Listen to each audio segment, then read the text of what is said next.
আসসালামু আলাইকুম। দর্শক কেমন আছেন? আশা করি আল্লাহর রহমতে ভালো আছেন। আলহামদুলিল্লাহ আমিও ভালো আছি। আজকে দেখাবো, আপনাদের জন্য নিয়ে আসছি একটি ব্রেড চিকেন বল করে দেখাবো। আমি চিকেন নিলাম, মুরগির বুকের অংশটা নিছি, টুকরো টুকরো করে কেটে এরকম টুকরো করে কেটে নিছি। আমি এখন মেরিনেটটা দেখাই। আমি এতে দিয়ে দিলাম 1 টেবিল চামচ সয়া সস, তারপরে দিয়ে দেব আমি গোলমরিচের গুঁড়ো। এবারে দিয়ে দেব 1/2 চা চামচ গোলমরিচের গুঁড়া। তারপরে দেব শুকনো মরিচের গুঁড়ো লাল, এটা 1/2 চা চামচের থেকেও একটু কম। এটা ইচ্ছে করলে নাও দিতে পারেন, তাহলে একটু গোলমরিচের গুঁড়োটা একটু বেশি দিয়ে দেবেন, সমস্যা নেই। আমি সয়া সস দিয়ে দিয়েছি 1 চামচ, আমি এখানে টেবিল চামচ বলছিলাম, ভুল বলছি। আর ওখানে এখন সামান্য একটু লবণ দিব। আর যদি কেউ ফিশ সস থাকে সেটাও দিতে পারেন, তাহলে আর লবণের প্রয়োজন নেই। আমি হালকা একটু, অল্প একটু পরিমাণ একটু লবণ দিয়ে দেব, একদম অল্প একটু।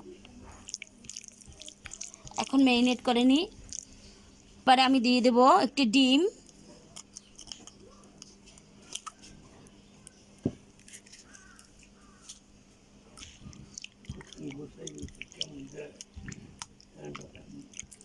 ম্যারিনেট করে নিচ্ছি। এ পর্যায়ে এটা ম্যারিনেট শেষ। এখন আমি আবার দেখাবো ব্রেড ওইটা তৈরি করি, ব্রেডটা কিভাবে কাটবো।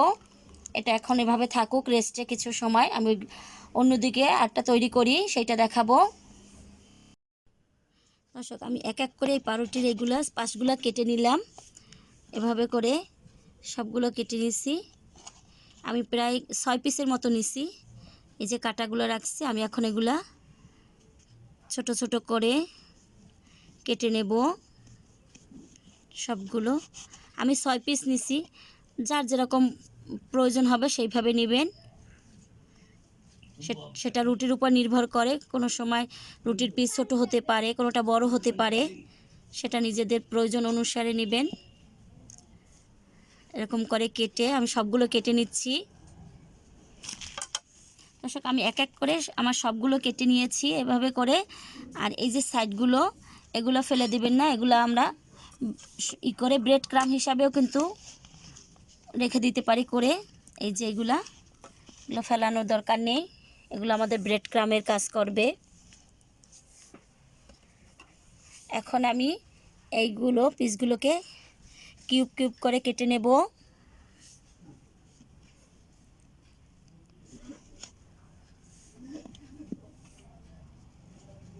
এই যে এরকম করে আমি সবগুলো কেটে নিচ্ছি। সবগুলো কেটে নেই। কোটিংয়ের এটা হয়ে গেল।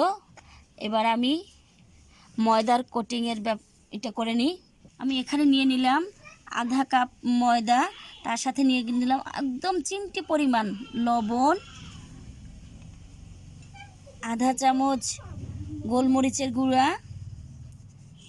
এগুলো আমি একটু ভালোভাবে মিশিয়ে নেব। ময়দার কোটিংটা তৈরি করে নিলাম।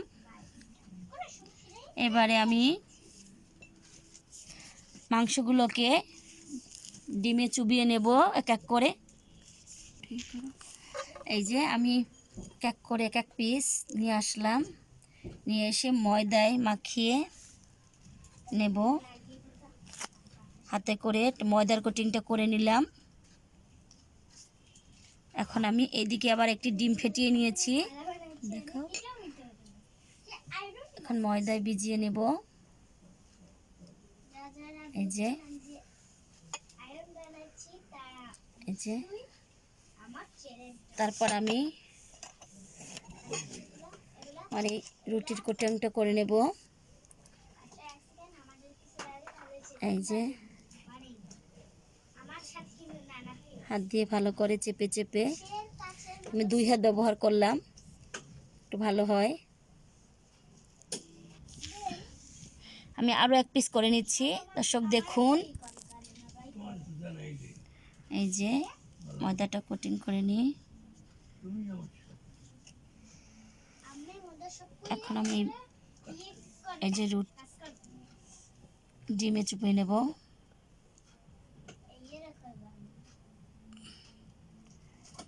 এই যে তারপর বলগুলো লাগাই দেব রুটির সাথে।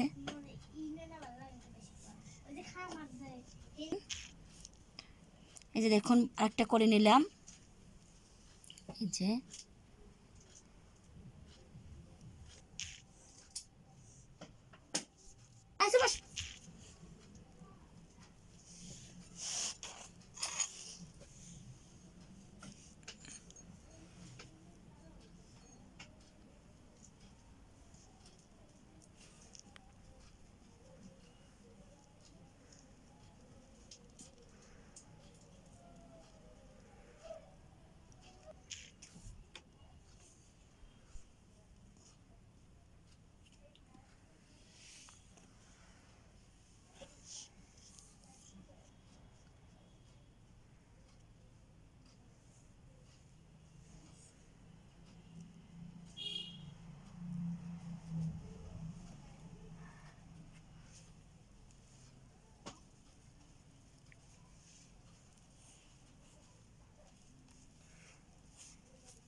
দর্শক হয়ে গেল আমার সবগুলো তৈরি। এখন আমি এক এক করে ভেজে নেব। এগুলো কিন্তু আমি ফ্রোজেনও করতে পারি, ডিপ ফ্রিজে যদি আমি একটা বক্সে করে রেখে দিই 1 মাস থাকবে সেটা, কিন্তু গায়ে গায়ে যেন না লাগে, একটু ফাঁকা ফাঁকা করে রাখতে হবে। আর ভাজার 10 মিনিট আগে নামিয়ে নিতে হবে। এটা কিন্তু বাচ্চাদের টিফিনেও দেওয়া যায়, সকালবেলা বানিয়ে রাখলে, ফ্রিজে থাকলে ভেজে দেওয়া যায়। আচ্ছা আমি এক এক করে ভেজে নেই। আমি হালকা আছে ভেজে নেব। এক এক করে বলগুলো দিয়ে দিই। বিসমিল্লাহির রহমানির রহিম।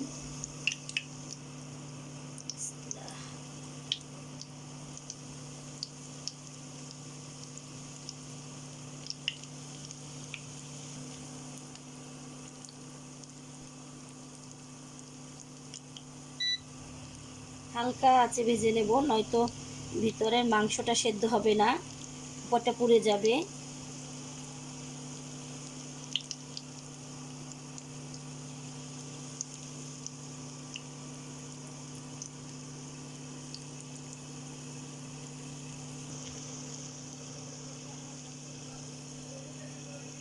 অল্প আছে, একদম অল্প আছে, কারণ জোরে বেশি তাপ দিলে উপর পুড়ে যাবে, ভিতরে মাংসটা সেদ্ধ হবে না। এই হবে, তা আস্তে দিতে হবে।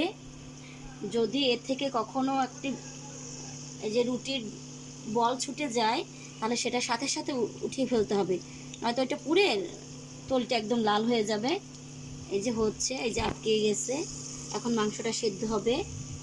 আচ্ছা আমি এভাবে বাছতে থাকি।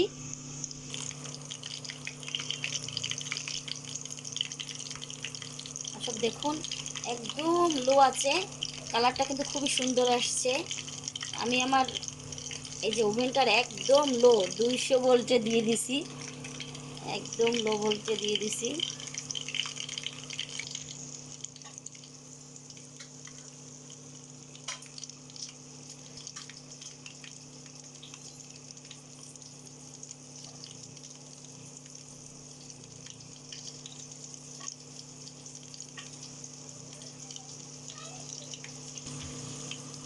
হ্যাঁ দর্শক, আমি আমার ব্রেড চিকেন বল হয়ে গেছে বোধহয়। প্রায় 10-15 মিনিট বসে আমার ভাজতে হয়েছে। আশা করি এখন হয়েছে ভিতরে।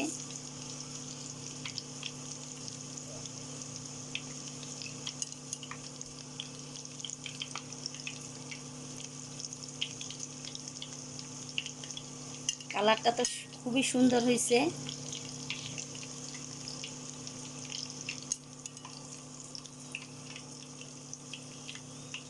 এই যে ভেজে নিলাম, আমি এক এক করে আরও ভেজে নিচ্ছি।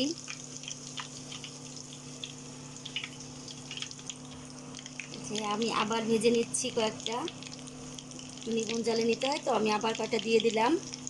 এভাবে সবগুলোই ভেজে নেব।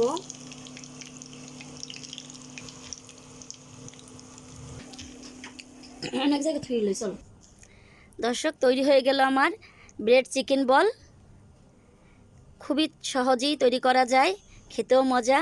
আমি আগেও খেয়েছি বানিয়ে, এখন আবার খাবো, ওরা খাবে, বুশরা সুবা ওরাও বসে আছে খাবে। আচ্ছা, আজকের মতো শেষ করি। কেমন হয়েছে আমাকে জানাবেন। ভালো লাগলে, দেখতে যদি ভালো হয়, আমাকে একটা লাইক দিবেন। আর আশা করি আপনারাও বানিয়ে খাবেন। আজকের মতো এ পর্যন্তই। আল্লাহ হাফেজ।